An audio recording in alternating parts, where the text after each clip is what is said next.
Gentlemen, your OG and your NIGMA. Come up, please.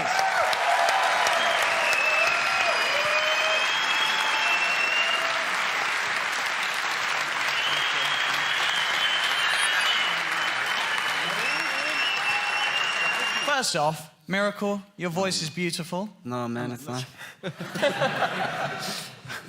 I mean, but I appreciate it. Thank you. I hope we hear more next time, next year. You know, next finals, I hope we get to hear a bit of a sing-song from you. Sort of see this, to see what your opponents were doing during the grand finals. I mean, Johanna, how does it feel to be able to sit back and sort of reflect on what you guys went through, but at the same time, see how NIGMA reacted to you guys in the booth? I mean, obviously, I don't know if this is correctly put on. Am I on? Okay, I'm working. Good. Yeah, it was a beautiful piece in my mind. I think there's a good reason why both these teams were in the finals. For me, the words that really wrong with me is like believing in me, you know, faith. This team, you see the unity. Kuro also mentioned it. Yeah, beautiful thing to watch. It's very revealing to probably why these two teams.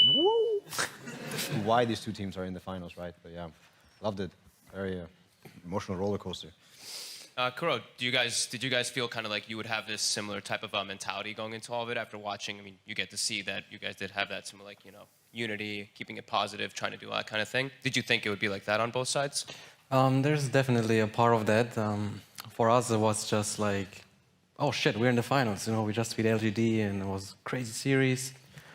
And I think we were just very happy we got the chance to play against OG and just tried our best. And also, I think it was very interesting, Kuro, obviously, at the beginning of it all, when you guys won game one. You know, you were all popping off, you were going crazy, but it was very important to you, wasn't it, Kuro, to sort of be able to reset the team, because I guess you've been in many situations before where you've won the first game, it's been back and forth, but for you, is it just much more important to sort of look back at what the mistakes were that the team made were, rather than sort of just thinking ahead, we won, we're amazing, this is going to be easy?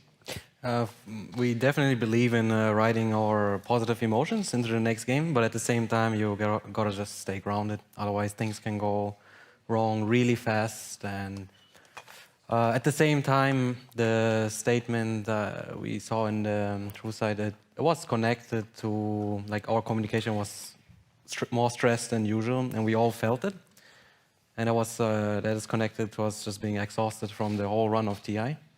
And we all felt it, and we were like, oh, what's going on? Like, the game is kind of easy, and it should go this way.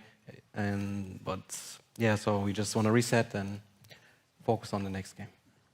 I mean, and at the start of the game, obviously, Maroon, you guys were all in the booth. You had this excellent sort of approach with getting the spirits up. Was there some more emphasis on that because it was the TI finals, or is that sort of the standard start of a series for Team Liquid back during TI?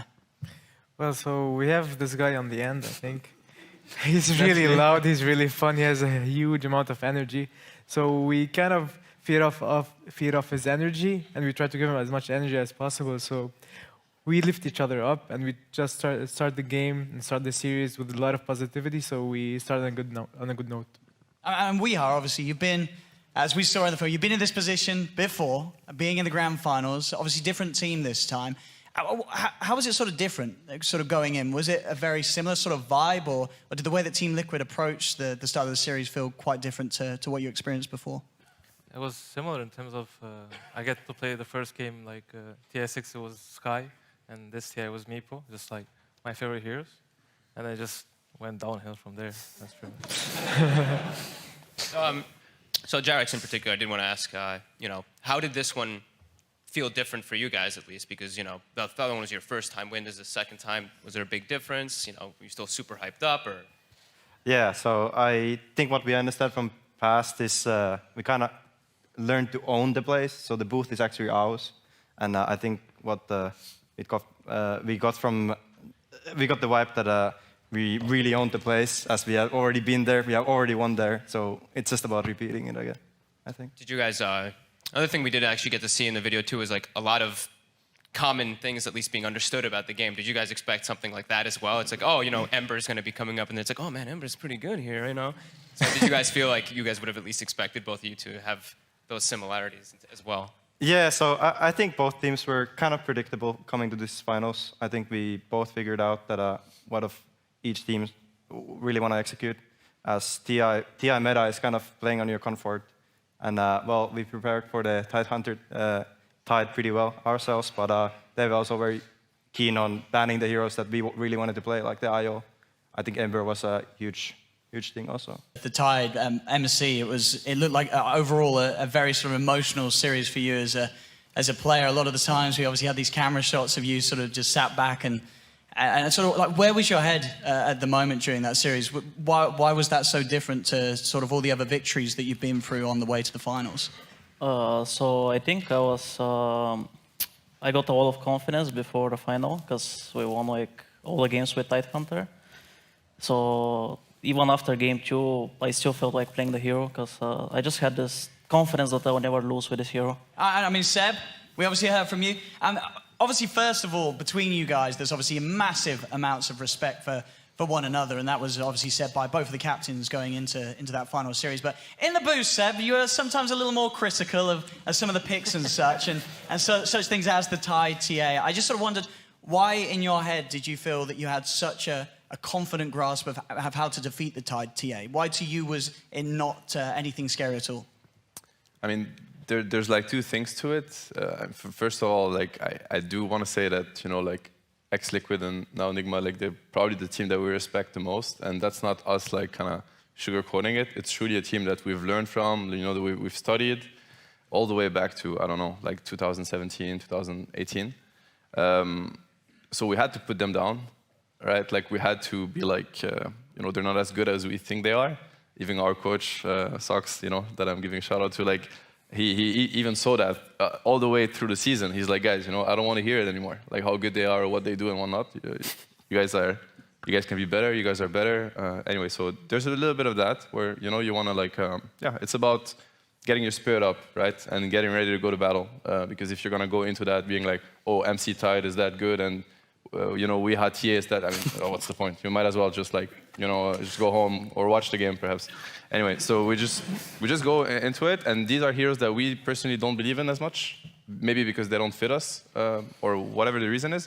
So yeah, I mean, we're just confident, which is healthy, and I think it's healthy that they're confident with these heroes too, right? That's why you get a game.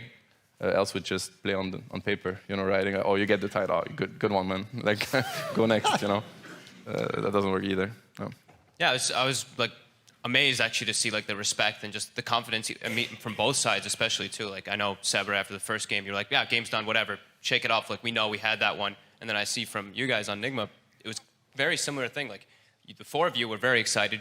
Kuroki, of course, very much in his head thinking about the further thing. But for you, GH, how did it feel after like the first game? Were you guys like super confident going into the further ones, or still a little bit taken aback knowing that you have a hard challenge in front of you? Well, going into the series, we knew what OG is about. So after the first game, we got the Meeple last pick, so we were extremely confident. The game went almost as expected, but we did some mistakes, so they got the game back, and then with the Throne Rush in the end, we got the game. We felt like we had a lot of mistakes, but we got the victory, which matters in the end. So we had just to figure out how to fix the mistakes for the future games. I felt really good in the first game and going into the next games, but I mean, there was something about these guys, they just changed it completely. Like they went from playing for the late game to just running at you. That's what we kept talking about, how they're monkeys.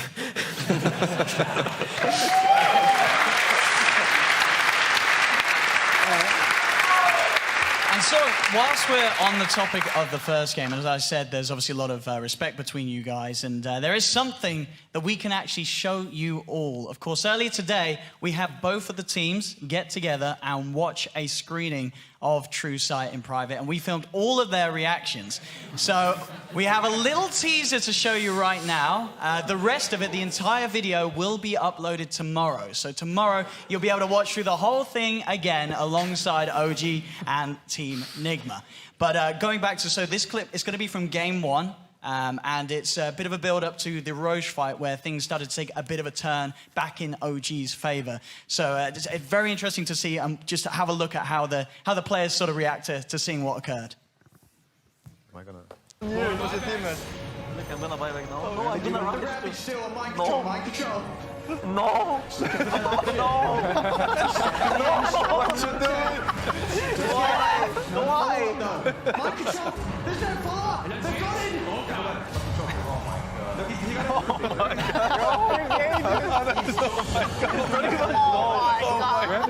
And look at the goal difference. Encapsulates the finals. I mean, isn't that just great to see? Seeing the players react like that.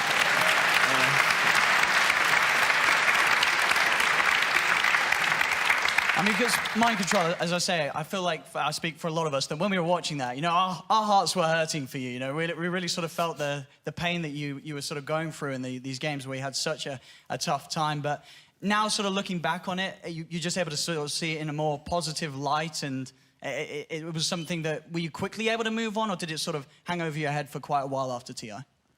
I mean, first when I saw this, I actually didn't remember that I did it. That was my first thoughts, and then I just realized how stupid the play it was. Because, I mean, again, NIGMA, that was, as a team, that was something that, like, you talked about, Courage, the first game. I think your precise words were, shut the fuck up, as you talked to the rest of your teammates. I mean, that game one, and even in some of the other games down the line, there was definitely sort of these calls being made from all across the team. Is that sort of standard practice in NIGMA, or did it just fall apart much more compared to the sort of the usual game for NIGMA? It's definitely not our standard. I think it took a toll on us throughout the rest of the series. It's interesting because they did show how Seb started talking about like how we gave them a chance and it shouldn't go this way. He used it in a way to motivate his team. And like I said, I don't want to like over talk it, but we were very exhausted going into the finals. I reflected on that so many nights. Like, am I really bitter? I was like, is this like a loser talk? You know, like being tired. There's no excuse, but life is not a movie, and this is a reality. We played one series before. Playing against OG, it's like I need to prepare. Like, No! No! What you doing? Why? Why? Mind control. There's no follow-up. They've got it.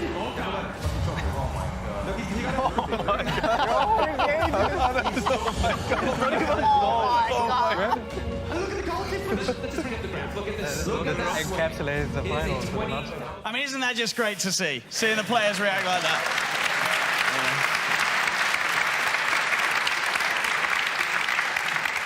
I mean, because mind control, as I say, I feel like I speak for a lot of us that when we were watching that, you know, our hearts were hurting for you. You know, we really sort of felt the pain that you were sort of going through in these games where you had such a tough time. But now, sort of looking back on it, you're just able to sort of see it in a more positive light, and it was something that were you quickly able to move on, or did it sort of hang over your head for quite a while after TI?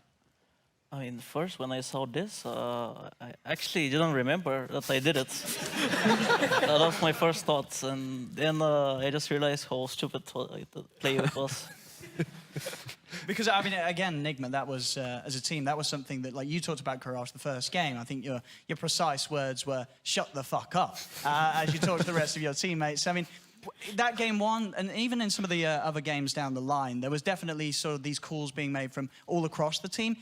Is that sort of standard practice in NIGMA, or did it just fall apart much more compared to the sort of the usual game for NIGMA? it's definitely not our standard. I think it took a toll on us throughout the rest of the series. It's interesting because they did show how Seb started talking about like how we gave them a chance and it shouldn't go this way. He used it in a way to motivate his team. And like I said, I don't want to like over talk it, but we were very exhausted going into the finals. I reflected on that so many nights. Like, am I really bitter? I was like, is this like a loser talk? You know, like being tired. There's no excuse, but life is not a movie, and this is a reality. We played one series before. Playing against OG, it's like I need to prepare like 12 hours at least and have like a sheet ready. Instead, I had like, all right, like get the mics ready, true side boys, and like, oh, 5 minutes, okay, give me the sheets. And so, but luckily we're like comfortable playing against them because we know the guys very well. But once again, if we had the chance to play them properly, they might have just won anyway. But I think we could have given them and the audience like much better games. So on the other side, Johan, you guys, how do you feel going into that last series, of course, being able to watch them? Do you think it was massively beneficial to you guys, of course, being like more rested and also just getting to see them play right before that? Obviously, it's a benefit. It's a huge benefit to be in the winner bracket in general. You feel, I mean, you can always take, you can always try and take benefits, but like Kuro says, life is not a movie. You can get tired. I think on the last day, it was a big win for us that it played out the way it did. The thing that we were just worried about, I mean, we don't think about all the good things that can happen. We think about all the bad things that can happen. And one thing is that we respected them maybe too much. So we were, I think deep down, a lot of us were kind of hoping to play LGD again. We felt like we would also accept that challenge very much. But deep down, we also wanted to play these guys because we're so close. And it was the best finals that could have been. We wanted this TI7 as well. And probably before that, wanted to go to TI5 together, but that didn't happen. It's okay, it's okay.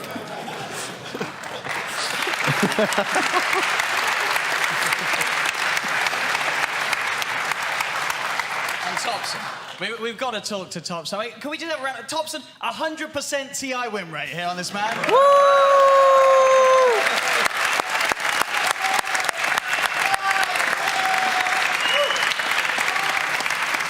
Topson, in that series, obviously we got to see a lot of sort of show-stopping moves from you. I mean, what was it about that series that allowed you to play as confident as you did? Was it sort of the teammates, or did you yourself identify that NIGMA were sort of struggling mentally in some of the later games that series? I mean, I think we as a team, we built a lot of confidence during the tournament. Like, I mean, our bootcamp wasn't the best, and but anyways, we went in the tournament, like, we reset, we just started fresh, and, you know, we got some good wins in the start, and everybody started feeling better and better, and yeah, it's just builds up during the tournament. Win after win, you're like, okay, like, you're feeling better and better, and when you get the main stage, it's like, you remember, like, TI8, like, it's like home again, you're like, oh, feels good to be here again, so you're like, damn, can't wait to play, and then, like, finals playing against Liquid, it's like, you know, we play these guys like all the time, scrims and other qualifiers and everything, and it's like the best team to play against in the finals because it's like we know them really well, they know us really well, so we know how to beat them. So it's good to play against them. A miracle. Yes. I've got to ask you. You know, I'm not sure if that works though. Okay. Not sure. Oh, we can hear you. We can hear you. We're good. In that series, you're sort of the way that you kept your team afloat with sort of the positivity was, you know, pretty inspiring in the booth. The way that you sort of kept spirits lifted, even at the end when you'd lost, you know, bringing a bit of humour to conversation, saying, you know, what's next? Well, we better go get some food. What sort of gets you down when it comes to playing Dota 2 in those sort of series? In that finals, if you're not breaking there, do you ever sort of break, or is it very easy for you to keep a positive mindset when playing? To be fair, I think most tournaments, if you, every tournament pretty much, not just TI, if you make your team think that you're like losing it mentally, like the way you're acting and stuff, like it could also bring them down too, right? Because it's a team game after all. So if you're feeling down, your team is also going to feel down. But if you're always positive about how things are, your team is also going to be a bit more positive if they're down, you know? So it's like, for me, I'm trying to at least to always be positive. So it keeps your morale more up. Yeah. So I know we keep bringing up the positivity thing. Like Johan and Kuro, I think this is kind of a jointed question, I guess, for the both of you. Was that something that came from like the two of you playing together, especially like you said for the TI5 run and everything? You have so much respect for each other. Was that something that you guys were very critical about keeping when you were making your teams? I think any winning team is going to be positive, or like any team that's going to win a lot. I'm not sure, man. You don't think so? No? Well, I mean, I think Johan does happen to be a genius at being a team builder and understanding how to lead a team.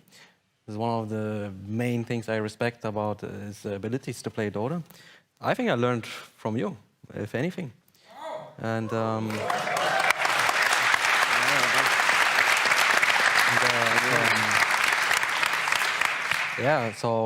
I think so we figured out all right, like these things are important to lead a team, positivity and what's around it.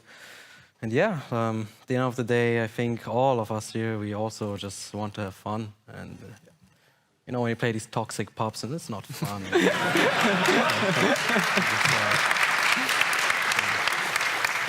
I mean, and Seb, on sort of the topic of fun, it looked like it's sort of especially the way that you were able to swing things round after game one with Anna, of course, who unfortunately isn't here with us tonight, but can we get a round of applause for Anna? Yeah.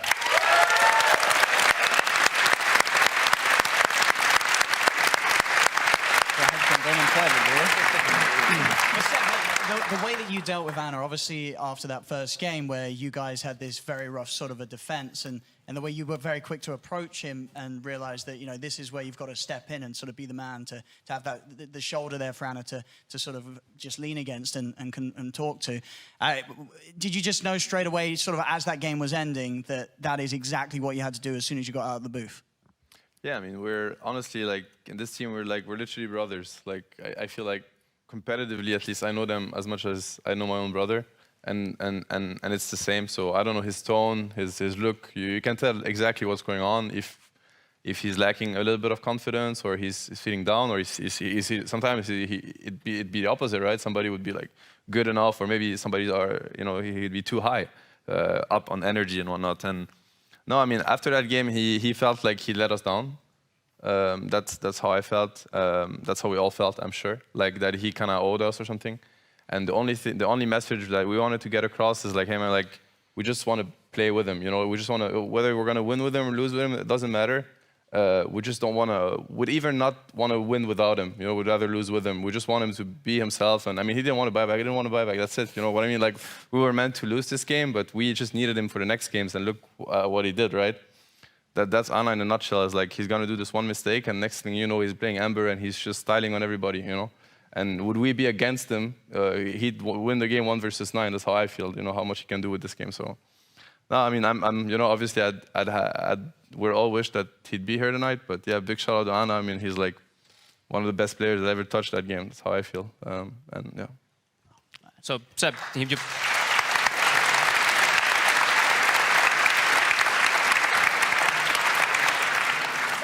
So Seb brings up like all family, like everybody playing with each other. How did it feel playing with these guys? You know, because they've been together for quite a long time. You're jumping in, and now you're playing, you know, up here at the grand finals. How was it in comparison, I guess, to the last time you did, and how did you enjoy playing with these guys? Feels like I got adopted into a family. Pretty much, it's been trying to adapt, and they've been trying to fit me in at the same time. And I'm just glad to be part of it. That's pretty much it.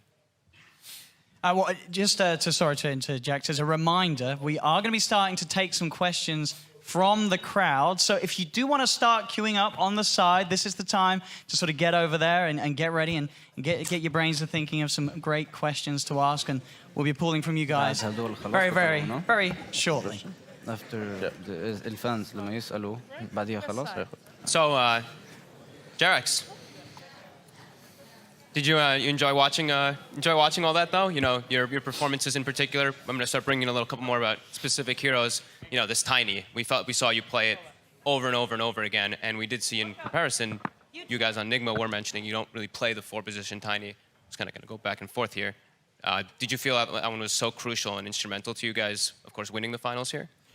I wouldn't say so as much. I think there was a lot of heroes I didn't actually show at TI that we practiced a lot. It just happened to be that it's very comfortable also for Topias. And I think we managed to create like a drafting problem for most teams that we pick heroes that fit multiple roles. And there was like the one game where they were trying to guess the lanes. But I mean, you can't guess the lanes. You're just dealing with, you're basically blindfolded what you're facing. And we take advantage over the pick. And we have multiple picks like this, I feel. And I feel it made it easy, I would say. And sort of obviously back to you guys, NIGMA, with regards to the Tiny. You know, as we heard Kuro say in the film, it was something that he felt that you guys as a team didn't play. I mean, but you guys can play Tiny, right? Is it just that you didn't feel ready as a team to sort of take it out in the grand finals out of nowhere? You didn't have that amount of confidence on the hero? I mean, it wasn't shown in the movie, but I asked Maroon like, so like, wanna play Tiny? It's like, no, Kuro. A lot of these heroes take a lot of confidence, and sometimes in the tournament you don't feel the hero, so it makes it really hard to play it, because if you don't feel confident playing the hero, you're not going to perform on it. Yeah. So that's how I felt in the exact moment. That I felt that if I would play it, and I haven't played it in a while, even though I know that I can play it decently, I'd say, I would say that I wouldn't play it to the level of the other heroes that would play. Sort of on the sort of topic of confidence, would you say the same? We are obviously looking back. You played a lot of the TA. Is that something that you sort of say, I wish I had done something else, or were you sort of happy that in the moment you still went with the hero that you were most confident on? Because that definitely seemed to be the case. You know, each draft it was very much, you know, you and Kuro sort of back and forthing about what was available, and you wanted that TA because it's one of your strongest heroes. Well, we did win with the hero a lot up until this point. I don't regret picking this hero. I think we could have done better on these games, and I'm happy it went the way it did because now I can play something else. You know. Yeah. So, Johan, how do you bring this energy? Like I watched them, you know, I watched NIGMA going in the booths and stuff. You guys had this amount of energy, but you somehow, like, you were just yelling and screaming every single time, walking up. You're like, who's walking with me? Getting in the stage, you're just banging, getting everything going. Like, how do you do this after, you know, such a long tournament that really was? Yeah, I mean, one thing is, of course, good rest and good mindset helps. I honestly, I couldn't really tell you. I felt like an animal for that entire TI. Like a monkey, to be specific. Yeah. Different kinds, I think, different days. But yeah, I felt fired up. Like it was wild, and it's also the team that we had a really rough boot camp, and I also think we bounced back 150% kind of from being in a slump and being rough games and stuff. And then as soon as we started winning, it was infinite power, infinite power. We're looking at the NIGMA as a team, before you sort of go, Kuro, any sort of final words that you'd maybe want to say to OG, or in just terms of how you sort of feel the sort of upcoming remainder of the season is going to look for you guys? I know you, in the film, you had a lot of connections to sort of spirituality and stuff. I just wondered how that's sort of driving you forward for the rest of this Dota Pro circuit. Yeah, first of all, I want to thank everyone here for coming, and I want to thank Valve for making this masterpiece. And for the next season, we'll just try our best like we always do. It's an endless grind. For OG, I hope they'll just create their new team. To be honest, it doesn't feel quite the same. I'm really mad at these two guys. What did you put?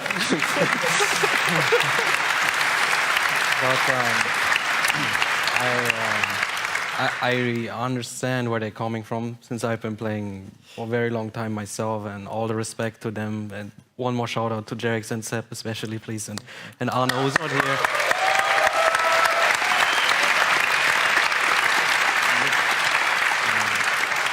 Personally, I always wish Johan the best with whatever he does, and Thompson is, I think he very well deserves the MVP of the year, like an amazing player to play against. It's my honor, it's our honor, and we're gonna beat them.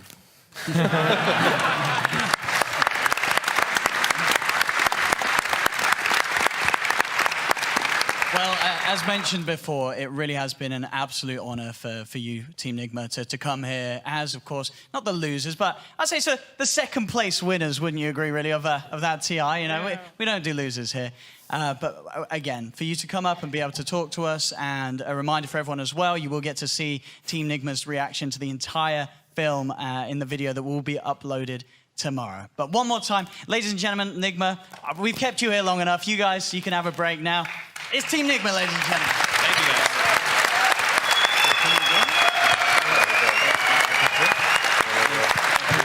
Have a good one here. Yeah, a little bit more.